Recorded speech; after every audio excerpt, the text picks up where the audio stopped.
दोस्तों, ये बात है 22 अक्टूबर साल 2008 की, जब इसरो की तरफ से चांद के लिए एक स्पेसक्राफ्ट को लॉन्च किया जाता है जिसका नाम चंद्रयान-1 रखा गया है। चंद्रयान-1 को जिस रॉकेट के माध्यम से चांद तक भेजा गया था उसका नाम PSLV-C11 है और जिस लॉन्च पैड का इस्तेमाल किया गया था उसका नाम सतीश धवन स्पेस सेंटर है जो श्रीहरिकोटा में स्थित है, जिसे शार के नाम से भी जाना जाता है। दोस्तों, चांद पर पहुंचकर ये स्पेसक्राफ्ट यानी चंद्रयान-1 एक ऐसा कारनामा कर देता है जिसकी वजह से भारत की स्पेस एजेंसी इतिहास रच देती है और ये न्यूज़ पूरे वर्ल्ड में हेडलाइन बन जाती है। वैसे तो अमेरिकन स्पेस एजेंसी नासा ने ये बात जिक्र किया है कि चांद पर पानी है, लेकिन भारत यहाँ पहला ऐसा देश बना जो पहली बार पूरी दुनिया के सामने एग्जाम्पल के साथ में सबूत दिखाया। चांद पर पानी की मौजूदगी तो है, लेकिन किस फॉर्म में है और किस पोल में है।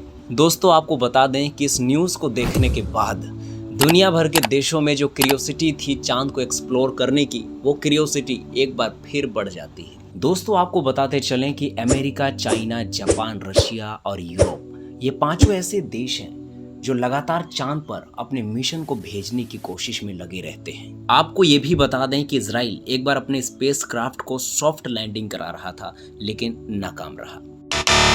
लेकिन दोस्तों, फिलहाल 14 जुलाई 2023 को भारत की स्पेस एजेंसी इसरो द्वारा भेजी गई चंद्रयान-3 पर पूरी दुनिया की नजर अड़ी हुई है। आखिर क्या है चंद्रयान-3 और ऐसी कौन सी खोज करने वाला है ये चंद्रयान-3 का मिशन, और चंद्रयान-2 फेल कैसे हुआ था, उसके पीछे का क्या कारण था, आइए इस वीडियो में आपको बताने की कोशिश करते हैं। हमारे साथ वीडियो के अंत तक बने रहिए। दोस्तों, 22 जुलाई साल 2019 ये वो दिन है जिस दिन भारत की स्पेस एजेंसी इसरो द्वारा एक मून मिशन को सक्सेसफुली लॉन्च किया जाता है जिसका नाम चंद्रयान-2 है। चंद्रयान-2 को अर्थ से लेकर मून तक शिफ्ट कराने के लिए जिस रॉकेट की हेल्प ली जा रही है उसका नाम geosynchronous satellite launch vehicle mark 3 है, जिसे हम बाहुबली के नाम से भी जानते हैं। और दोस्तों, चंद्रयान-2 के लिए भी लॉन्च पैड SDSC शार का इस्तेमाल किया गया था। दोस्तों, चंद्रयान-2 के भी 3 हिस्से थे: ऑर्बिटर, लैंडर विक्रम और रोवर प्रज्ञान। दोस्तों, आपको बताते चलें कि ऑर्बिटर, लैंडर और रोवर ये तीनों अलग अलग कैटेगरी में डिवाइडेड हैं। इन तीनों का काम अलग होता है।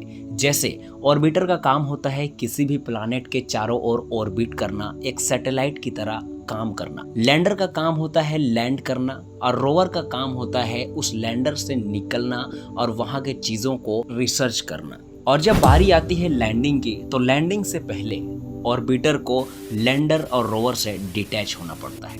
उसके बाद लैंडर अपने साथ रोवर को लेकर सॉफ्ट लैंडिंग के लिए जाता है, उस जगह पर जाता है जहां उसे लैंडिंग करनी होती है। दोस्तों, यहाँ पर गौर करने वाली बात यह है कि चंद्रयान-2 को इसी डिटैचिंग के प्रोसेस को अंजाम देते वक्त असफलता का सामना करना पड़ा था। अगर मैं आपको सरल भाषा में समझाने की कोशिश करूं तो ये कि विक्रम को 6 सितंबर 2019 की देर रात को प्रज्ञान को अपने साथ लेकर सॉफ्ट लैंडिंग करनी थी और लैंडिंग के बाद रोवर प्रज्ञान को बाहर आना था और इसरो के कमांड के हिसाब से उसे आगे की स्टेप को फॉलो करनी थी। लेकिन दोस्तों, दुख की बात यह है कि लैंडिंग से ठीक 3 मिनट पहले विक्रम का इसरो से संपर्क टूट गया और साथ ही पूरे भारतवासियों का सपना भी चकनाचूर हो गया।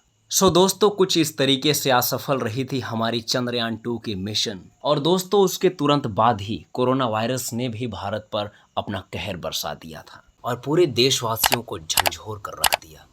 लेकिन दोस्तों, ये भारत है और यहाँ सब कुछ मुमकिन है। और भला ऐसा हो भी क्यों ना, इतने बड़े इसरो में काम करने वाले वैज्ञानिक अपने मिशन को सक्सेसफुल करने के लिए जद्दोजहद लगा देते हैं, उसके बावजूद भी दक्षिणा के रूप में सिर्फ 1 रुपया लेते हैं। दोस्तों, मात्र 3 साल के अंदर भारत कोरोना वायरस से उभर कर अपने सबसे बड़े मून मिशन को लॉन्च करने के लिए तैयार है, जिसका नाम चंद्रयान-3 है।